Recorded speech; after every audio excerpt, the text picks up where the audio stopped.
ब्रह्मणे नमः। यथार्थ गीता श्रीमद् भगवत गीता अथ पंचदशोऽध्याय। महापुरुषों ने संसार को विभिन्न दृष्टांतों से समझाने का प्रयास किया है। किसी ने इसी को भवाटवी कहा तो किसी ने संसार सागर कहा। अवस्था भेद से इसी को भवनदी और भवकूप भी कहा गया और कभी इसकी तुलना गोपद से की गई, अर्थात जितना इंद्रियों का आयतन है उतना ही संसार है। और अंत में ऐसी भी अवस्था आई कि नाम लेत भव सिंधु सुखाहीन, भव सिंधु भी सूख गया। क्या संसार में ऐसे समुद्र हैं? योगेश्वर श्री कृष्ण ने भी संसार को समुद्र और वृक्ष की संज्ञा दी। अध्याय 12 में उन्होंने कहा, जो मेरे अनन्य भक्त हैं उनका संसार समुद्र से शीघ्र ही उद्धार करने वाला होता हूं। यहां प्रस्तुत अध्याय में योगेश्वर श्री कृष्ण कहते हैं कि संसार एक वृक्ष है। इसको काटते हुए ही योगी जन उस परम पद को खोजते हैं। अर्जुन, ऊर्ध्व मूलम, ऊपर को परमात्मा ही जिसका मूल है, अधः शाखम, नीचे प्रकृति ही जिसकी शाखाएं हैं, ऐसे संसार रूपी पीपल के वृक्ष को अविनाशी कहते हैं। वृक्ष तो अश्वः अर्थात कल तक भी रहने वाला नहीं, जब चाहे कट जाए, किंतु है अविनाशी। श्री कृष्ण के अनुसार अविनाशी दो हैं, एक संसार रूपी वृक्ष अविनाशी और दूसरा उससे भी परे परम अविनाशी। वेद इस अविनाशी संसार विटप के पत्ते कहे गए हैं। जो पुरुष इस संसार रूपी वृक्ष को अर्थात देखते हुए विदित कर लेता है वो वेद का ज्ञाता है। जिसने उस संसार वृक्ष को जाना है उसने वेद को जाना है, न कि ग्रंथ पढ़ने वाला। पुस्तक पढ़ने में तो उधर बढ़ने की प्रेरणा मात्र मिलती है, पत्तों के स्थान पर वेद की क्या आवश्यकता है। वस्तुतः पुरुष भटकते भटकते जिस अंतिम कोपल अर्थात अंतिम जन्म को लेता है, वहीं से वेद के वे छंद अर्थात जो कल्याण का सृजन करते हैं वहीं से प्रेरणा देते हैं, वहीं से उनका उपयोग है, वहीं से भटकाव समाप्त हो जाता है, वो स्वरूप की ओर घूम जाता है। संसार वृक्ष की तीनों गुणों के द्वारा बढ़ी हुई विषय और भोग रूप कोपलों वाली शाखाएं नीचे और ऊपर सर्वत्र फैली हुई है। नीचे की ओर कीट पतंग पर्यंत और ऊपर देव भाव से लेकर ब्रह्मा पर्यंत सर्वत्र फैली हुई है तथा केवल मनुष्य योनि में कर्मों के अनुसार बांधने वाली है। अन्य सभी योनियां भोग भोगने के लिए है। मनुष्य योनि ही कर्मों के अनुसार बंधन तैयार करती है। परंतु इस संसार वृक्ष का रूप जैसा कहा गया है वैसा यहां नहीं पाया जाता, क्योंकि न तो इसका आदि है न अंत है और न अच्छी प्रकार से इसकी स्थिति ही है, क्योंकि ये परिवर्तनशील है। इस सुदृढ़ मूल वाले संसार रूपी वृक्ष को दृढ़ असंग शस्त्रेण, असंग अर्थात वैराग्य रूपी शस्त्र द्वारा काटकर संसार रूपी वृक्ष को काटना है। ऐसा नहीं कि पीपल की जड़ में परमात्मा रहते हैं या पीपल का पत्ता वेद है और आरती करने लगे पेड़ की। इस संसार वृक्ष का मूल तो स्वयं परमात्मा ही बीज रूप से प्रसारित है, तो क्या वो भी कट जाएगा? दृढ़ वैराग्य द्वारा इस प्रकृति का संबंध विच्छेद हो जाता है। यही काटना है। काट कर करें क्या? दृढ़ वैराग्य द्वारा संसार विटप को काटने के उपरांत उस परम पद परमेश्वर को अच्छी प्रकार खोजना चाहिए, जिसमें गए हुए पुरुष फिर पीछे संसार में नहीं आते, अर्थात पूर्ण निवृत्ति प्राप्त कर लेते हैं। किंतु उसकी खोज किस प्रकार संभव है? योगेश्वर कहते हैं, इसके लिए समर्पण आवश्यक है। जिस परमेश्वर से पुरातन संसार वृक्ष की प्रवृत्ति विस्तार को प्राप्त हुई है, उसी आदि पुरुष परमात्मा की मैं शरण हूं, अर्थात उनकी शरण गए बिना वृक्ष मिटेगा नहीं। अब शरण में गया हुआ वैराग्य में स्थित पुरुष कैसे समझे कि वृक्ष कट गया? उसकी पहचान क्या है? इस पर कहते हैं, उपर्युक्त प्रकार के समर्पण से जिसका मोह और मान नष्ट हो गया है, आसक्ति रूपी संग दोष जिन्होंने जीत लिया है, अध्यात्म नित्या परमात्मा के स्वरूप में जिनकी निरंतर स्थिति है, जिनकी कामनाएं विशेष रूप से निवृत्त हो गई है और सुख दुख के द्वंद्वों से विमुक्त हुए ज्ञानी जन उस अविनाशी परम पद को प्राप्त होते हैं। जब तक यह अवस्था नहीं आती तब तक संसार वृक्ष नहीं कटता। यहां तक वैराग्य की आवश्यकता रहती है। उस परम पद का क्या स्वरूप है जिसे पाते हैं? उस परम पद को न सूर्य, न चंद्रमा और न अग्नि ही प्रकाशित कर पाते हैं। जिस परम पद को प्राप्त कर मनुष्य पीछे संसार में नहीं आते हैं, वही मेरा परम धाम है, अर्थात उनका पुनर्जन्म नहीं होता। इस पद की प्राप्ति में सबका समान अधिकार है। इस पर कहते हैं, जीवलोके अर्थात इस देह में, अर्थात शरीर ही लोक है। ये जीवात्मा मेरा ही सनातन अंश है और वही इन त्रिगुणमयी माया में स्थित हुई मन सहित पांचों इंद्रियों को आकर्षित करता है। भला कैसे? जिस प्रकार वायु गंध के स्थान से गंध को ग्रहण करके ले जाता है, ठीक उसी प्रकार देह का स्वामी जीवात्मा जिस पहले शरीर को त्यागता है, उससे मन और पांच ज्ञानेंद्रियों के कार्यकलापों को ग्रहण करके, अर्थात आकर्षित करके साथ लेकर फिर जिस शरीर को प्राप्त होता है उसमें जाता है। जब अगला शरीर तत्काल निश्चित है तो आटे का पिंड बनाकर किसे पहुंचाते हो? लेता कौन है? इसीलिए श्री कृष्ण ने अर्जुन से कहा था कि यह अज्ञान तुझे कहां से उत्पन्न हो गया कि पिंडोदक क्रिया लुप्त हो जाएगी। वहां जाकर करता क्या है? मन सहित 6 इंद्रियां कौन है? उस शरीर में स्थित होकर यह जीवात्मा कान, आंख, त्वचा, जिह्वा, नासिका और मन का आश्रय लेकर, अर्थात इन सब के सहारे ही विषयों का सेवन करता है, किंतु ऐसा दिखाई नहीं पड़ता।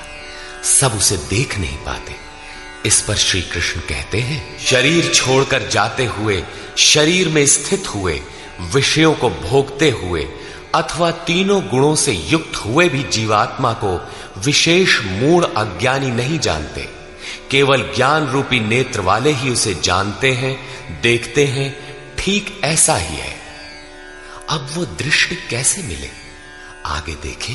योगी जन अपने हृदय में चित्त को सब ओर से समेट इस आत्मा को यत्न करते हुए ही प्रत्यक्ष देखते हैं, किंतु अकृतार्थ आत्मा वाले, अर्थात मलिन अंतःकरण वाले अज्ञानी जन यत्न करते हुए भी इस आत्मा को नहीं जानते, क्योंकि उनका अंतःकरण बाह्य प्रवृत्तियों में अभी बिखरा है।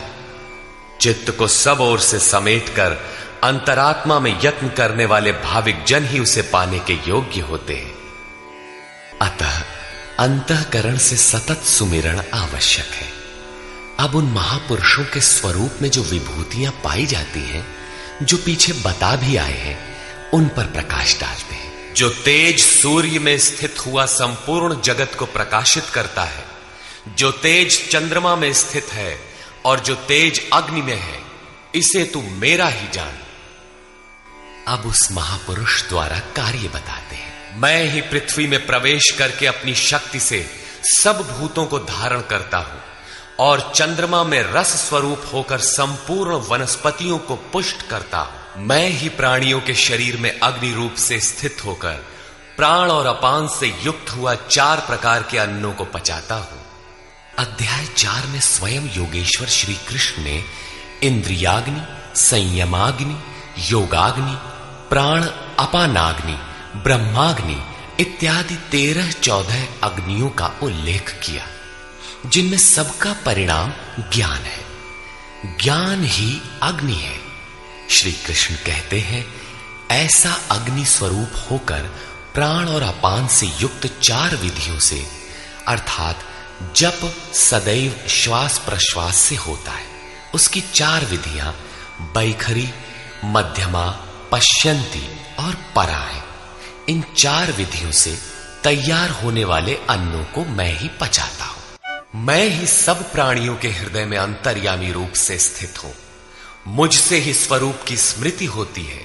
स्मृति के साथ ही ज्ञान अर्थात साक्षात्कार और अपोहनम अर्थात बाधाओं का शमन मुझ इष्ट से ही होता है।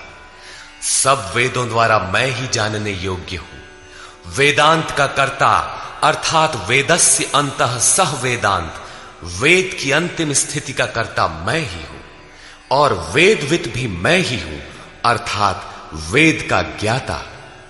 अध्याय के आरंभ में उन्होंने कहा था कि संसार वृक्ष है, ऊपर परमात्मा मूल और नीचे प्रकृति पर्यंत शाखाएं हैं। जो इस मूल से प्रकृति का विभाजन करके जानता है, मूल से जानता है, वो वेदविद है। यहां कहते हैं कि मैं वेदविद हूं। उसे जो जानता है, श्री कृष्ण ने अपने को उनकी तुलना में खड़ा किया कि वो वेदविद है। मैं वेदविद हूं। श्री कृष्ण भी एक तत्वज्ञ महापुरुष, योगियों के भी परम योगी थे। यहां यह प्रश्न पूरा हुआ। अब बताते हैं कि संसार में पुरुष का स्वरूप 2 प्रकार का है। अर्जुन, इस संसार में क्षर, क्षय होने वाले, परिवर्तनशील और अक्षर, अक्षय, अपरिवर्तनशील, ऐसे 2 प्रकार के पुरुष हैं। उनमें संपूर्ण भूत प्राणियों के शरीर तो नाशवान हैं, क्षर पुरुष हैं, और ये कूटस्थ पुरुष अविनाशी कहा जाता है। साधन के द्वारा मन सहित इंद्रियों का निरोध अर्थात जिसकी इंद्रिय समूह कूटस्थ है, वही अक्षर कहलाता है। किंतु यह भी पुरुष की अवस्था विशेष ही है। इन दोनों से भी परे एक अन्य पुरुष भी है। उन दोनों से अति उत्तम पुरुष तो अन्य ही है, जो तीनों लोकों में प्रवेश करके सबका धारण पोषण करता है और अविनाशी, परमात्मा, ईश्वर ऐसे कहा गया है। परमात्मा अव्यक्त, अविनाशी, पुरुषोत्तम इत्यादि उसके परिचायक शब्द हैं। वस्तुतः ये अन्य ही है, अर्थात अनिर्वचनीय है।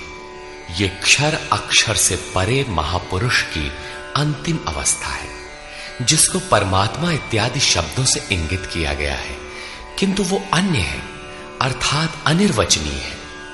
उसी स्थिति में योगेश्वर श्री कृष्ण अपना भी परिचय देते हैं। उपर्युक्त नाशवान, परिवर्तनशील क्षेत्र से सर्वथा अतीत हूं और अक्षर अविनाशी कूटस्थ पुरुष से भी उत्तम हूं।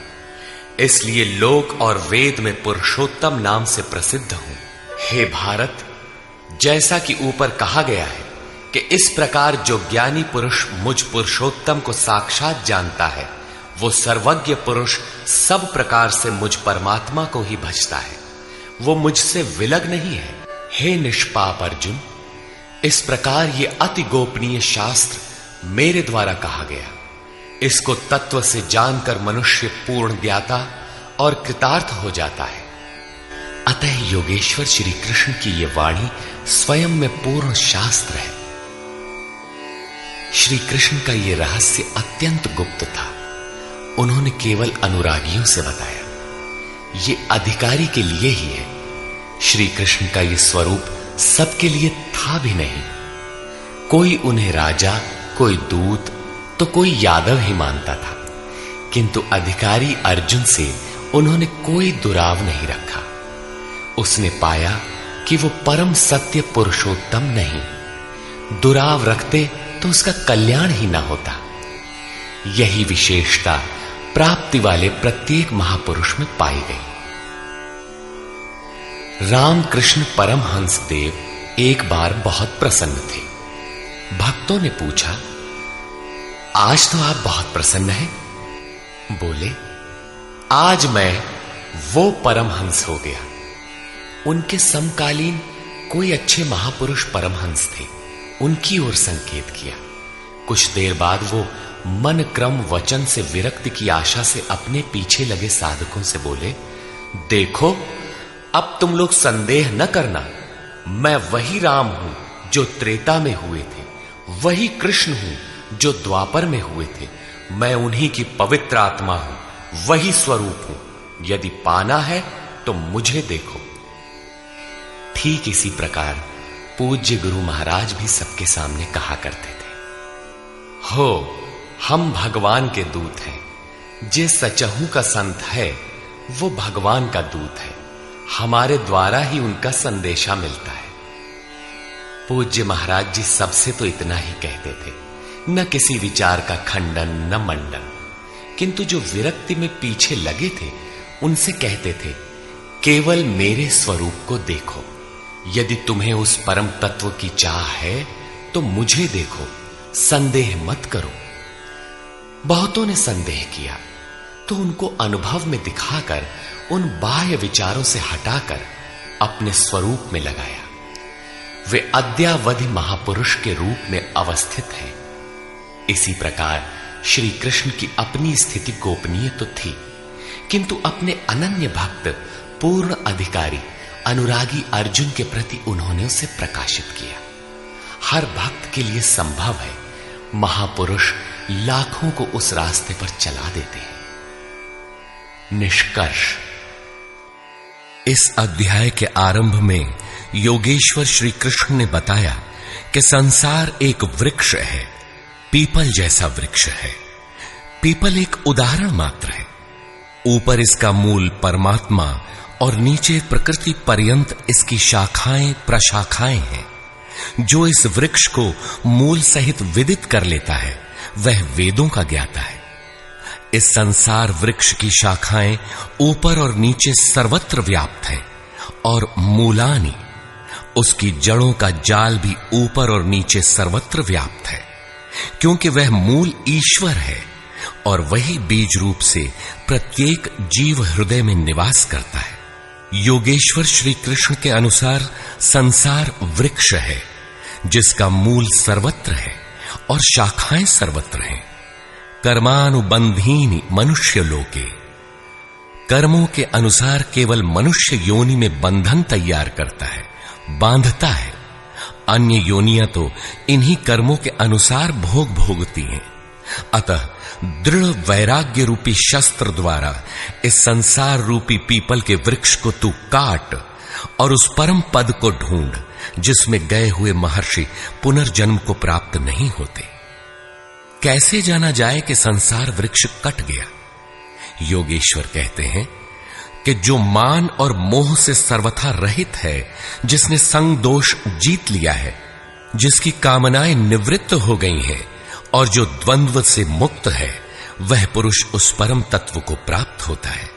उस परम पद को न सूर्य न चंद्रमा और न अग्नि ही प्रकाशित कर पाते हैं। वह स्वयं प्रकाश रूप है जिसमें गए हुए पीछे लौटकर नहीं आते। वह मेरा परम धाम है जिसे पाने का अधिकार सबको है, क्योंकि यह जीवात्मा मेरा ही शुद्ध अंश है। शरीर का त्याग करते समय जीवात्मा मन और पांचों ज्ञानेंद्रियों के कार्यकलापों को लेकर नए शरीर को धारण करता है।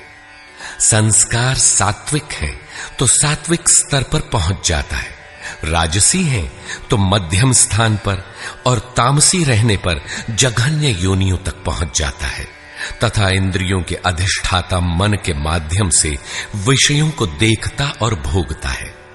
यह दिखाई नहीं पड़ता, इसे देखने की दृष्टि ज्ञान है।